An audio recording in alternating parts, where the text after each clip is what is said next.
The structure of Medicare Part D plans for 2025 is significantly different than in previous years. In addition, the number of standalone Part D prescription drug plans available to the consumer in 2025 is 26% less than in 2024. In other words, 26% of the standalone Part D plans have been canceled and will not renew in 2025. This makes shopping for a Part D plan during the October 15th through December 7th annual enrollment period critical for everyone on Medicare in 2024. In this video, I will describe the structure of the 2025 Part D plans in plain vanilla terms for everyone to understand. And this video will stay focused on what you need to know today in order to choose and enroll in a standalone Part D plan.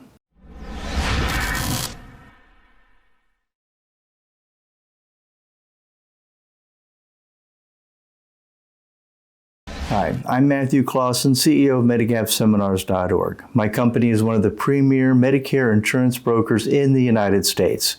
We are an independent insurance brokerage specializing in your Medicare and retirement needs, and our services are free to you, the consumer. If you like these videos, well, you're not alone. Some of my videos are among the most popular YouTube videos that are educational on Medicare. If you find this information helpful, please use the links below to like and subscribe to my channel. I'm making this video just in time for the annual election period that lasts from October 15th through December 7th, 2024. However, the information is also valid for anyone who is new to Medicare in either late 2024 or throughout 2025. One word of caution, because I see this happen every year, at least once every year. Standalone Part D prescription drug plans are for people who have chosen original Medicare as their primary health care. This includes everyone that also has a Medicare supplement plan. If you have a Medicare Advantage HMO or PPO and you apply for a standalone Part D plan, Medicare will cancel your Advantage plan. Conversely, if you have a standalone Part D plan and you apply for a Medicare Advantage plan that's an HMO or a PPO, Medicare will cancel your Part D plan. Lastly, if you already have a prescription drug plan and if you're changing from one standalone Part D plan to another standalone Part D plan, Medicare will cancel your old plan when you apply for a new one. You do not need to take any action to cancel the plan yourself. During the annual enrollment period, you can change your mind about either Part D plans or Medicare Advantage plans all you want. All you need to do is submit a new application for whichever plan you want.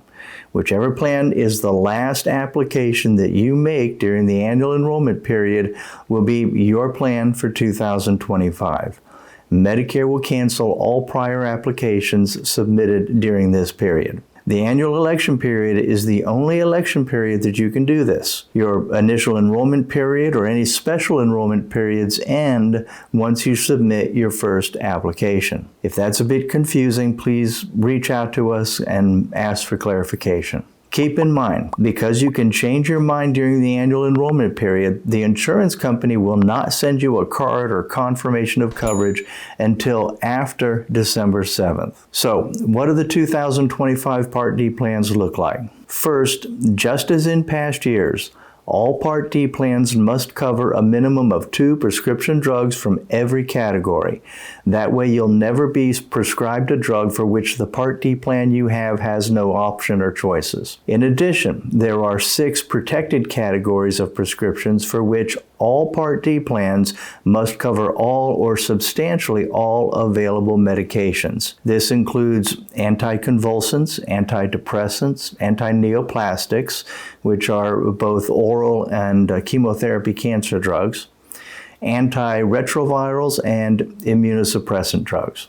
Within the guidelines I just mentioned, every Part D plan has a different formulary. The formulary is the plan's list of covered prescriptions.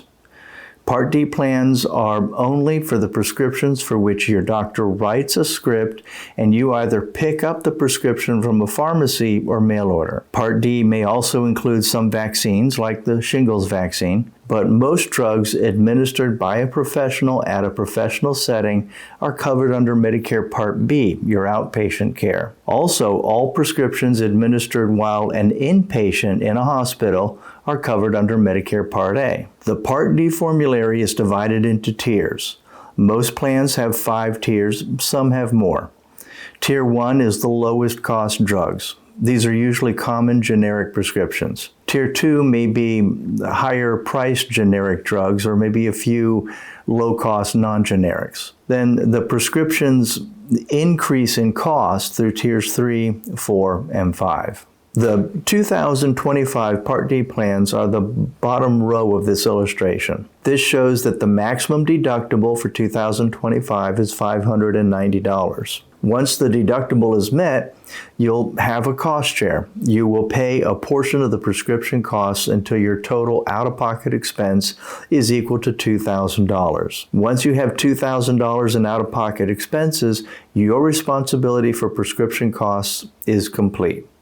Your Part D plan and your drug manufacturer will pay your prescription costs for the rest of the year. Your monthly premiums, if any, do not count towards your maximum out-of-pocket costs. A couple important points. The plan deductible may be lower than $590, but cannot be higher. Also, not all prescriptions are subject to the deductible.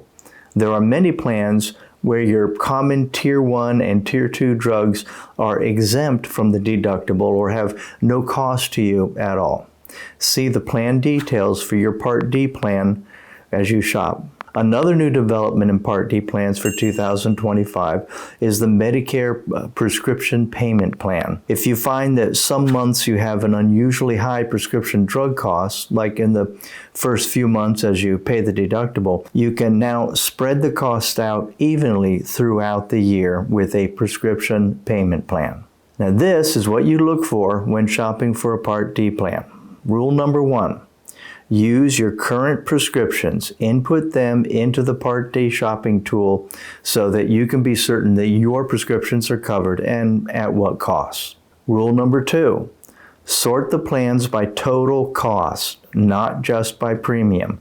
Total cost includes both the premium and the cost for your prescriptions. Do not focus on premium alone. Rule number 3, don't try to input prescriptions that you are not on, that you're not currently taking in order to create some hypothetical situations. That's just not necessary. You can change Part D plans every year during the annual enrollment period. In the meantime, as mentioned earlier, every plan covers prescriptions from every category. That's it. It's that simple. There is no reason to make this complicated. On the PartDShopper.com website, you have access to all the Part D plans and companies that I recommend. If a company is not on the PartDShopper.com site, it is because I do not recommend them. Keep in mind, we do not work with all the Part D plans that are available to you. If you wish to see, the plans that I don't recommend or see all the plans that are available to you, you can call 1-800-MEDICARE or visit Medicare.gov or a local SHIP office. I'm Matthew Clausen with MedigapSeminars.org. Thank you for watching.